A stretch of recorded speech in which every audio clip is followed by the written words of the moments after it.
Gagal bukan segalanya, bahkan gagal adalah awal dari segalanya.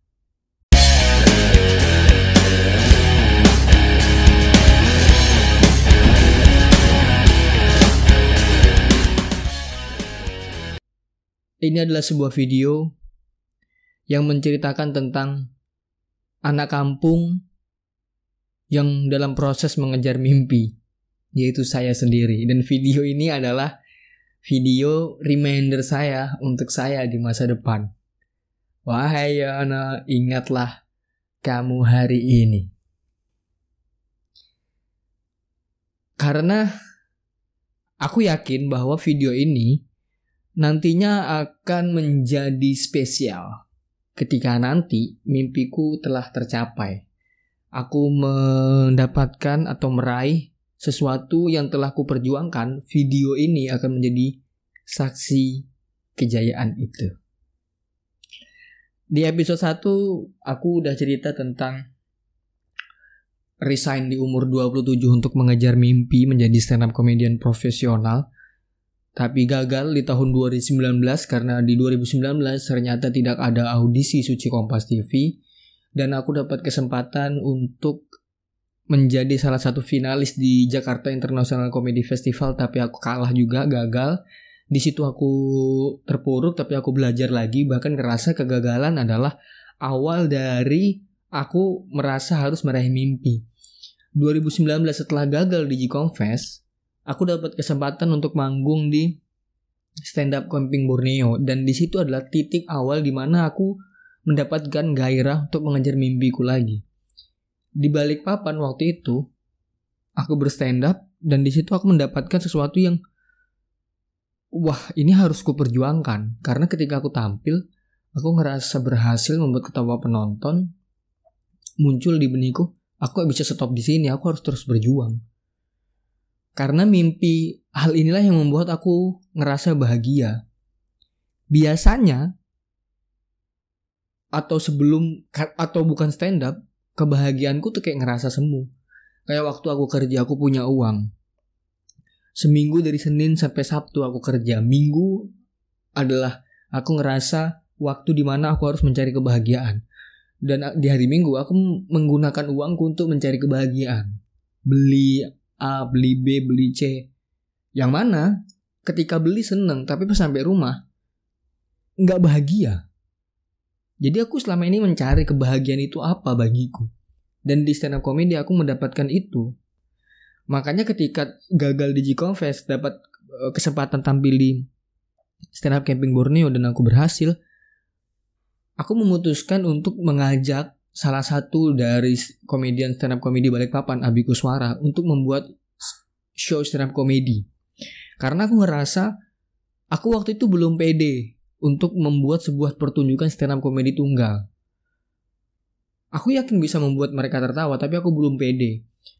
Aku ngajak Abi Kuswara dengan dalih karena dia berstand up comedy dengan opini, dengan cerdas. Jadi aku ngerasa ketika aku membuat sebuah pertunjukan stand up comedy, yang nonton waktu itu akan mendapatkan hiburan yang dari jenisnya berbeda-beda. Ada yang ludruk kayak aku, yang penting ketawa aja, gak dapat bawa pesan. Tapi ada juga Abi Kuswara yang stand up-nya cerdas. Mungkin penonton akan ngerasa wah ini beda genre. Akhirnya penonton merasa puas. Di situ ternyata berkembang lagi gak cuma aku dengan Abi. Ada Rizky Prasetya dan Mbak Im Ihsan. Di situ aku ngerasa show itu adalah kebahagiaan yang aku cari selama ini. Ternyata bahagia bagiku ya berstand up comedy. Setelah membuat show, 2019 berlalu, di tahun 2020, kita singkat aja, tahun 2020, akhirnya ada audisi Suci Kompas TV yang diadakan di Banjarmasin. Dan inilah titik terakhirku. Aku udah ngomong, kalau ini umurku waktu itu udah 28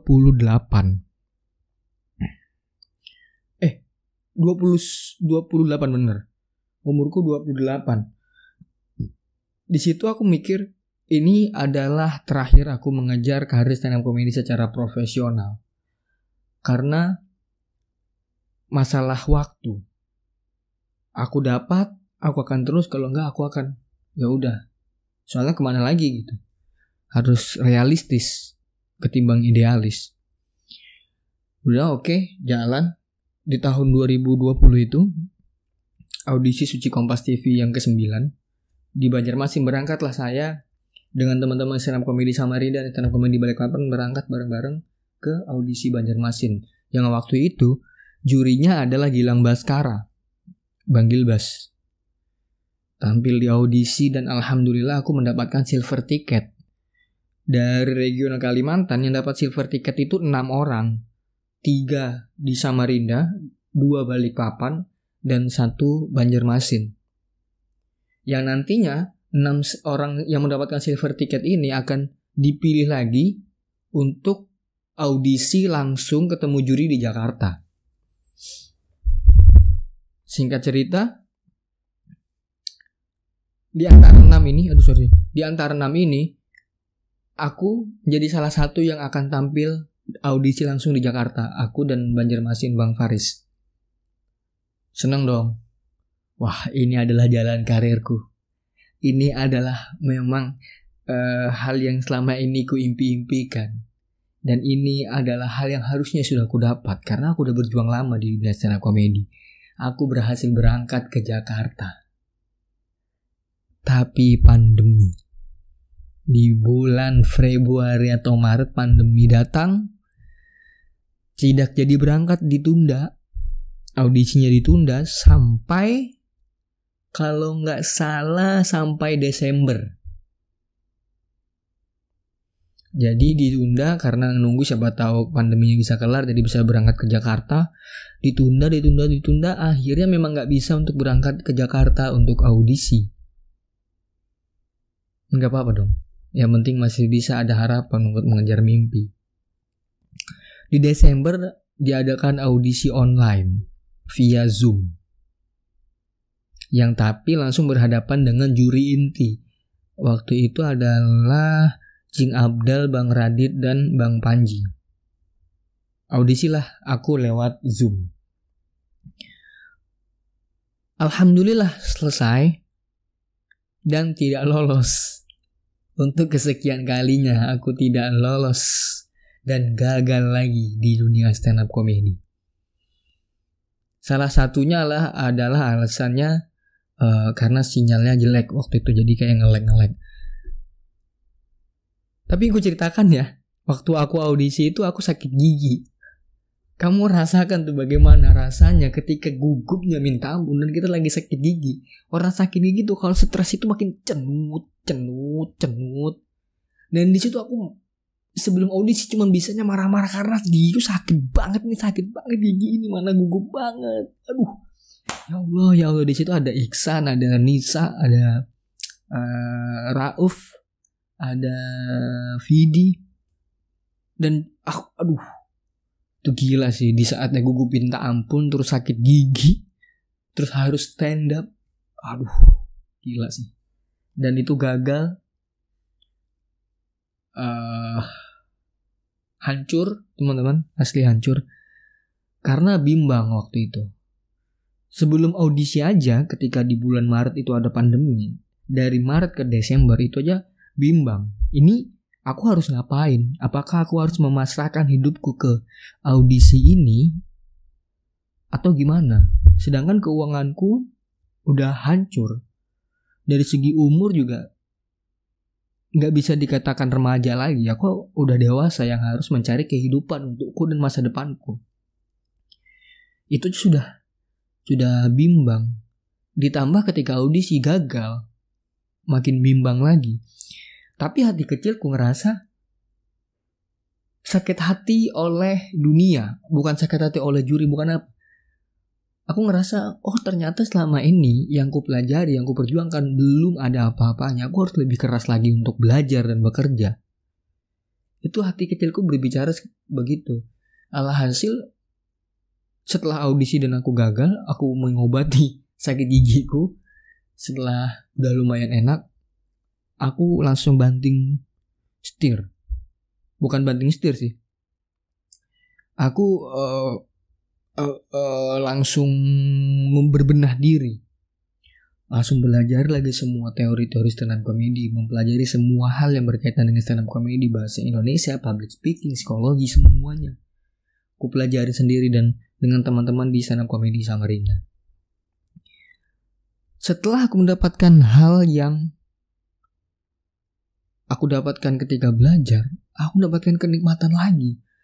Bahwa aku ada bersyukurnya ketika gagal di audisi Suci 9 waktu itu. Karena aku makin tahu aku salahnya di mana, kegagalanku di mana, dan aku tidak akan mengulangi lagi di kegagalan minggu depan. Kalaupun di kedepannya aku gagal, aku tidak boleh gagal hal yang ini. Aku akan gagal yang lain karena aku ngerasa kegagalan yang lain akan membuatku semakin pintar, semakin tahu apa yang harus aku lakukan untuk hidupku. Kegagalan itu menjadi acuan, aku belajar. Dan setelah aku gagal suci, aku belajar stand up comedy lagi, semua ilmu ku pelajarin. Itu ku balas dengan aku membuat mini show yang judulnya Gagal Suci. Aku berstand up kurang lebih selama 1/2 jam. Itu adalah hasil praktek di mana aku menerapkan ilmu baru yang aku pelajari ketika gagal di mini show itu, dan alhamdulillah berhasil. Dari situ aku yakin aku bisa mengejar mimpiku. Makanya menurutku semua orang itu bisa mengejar mimpi, tapi gak semua orang mau mengejar mimpi.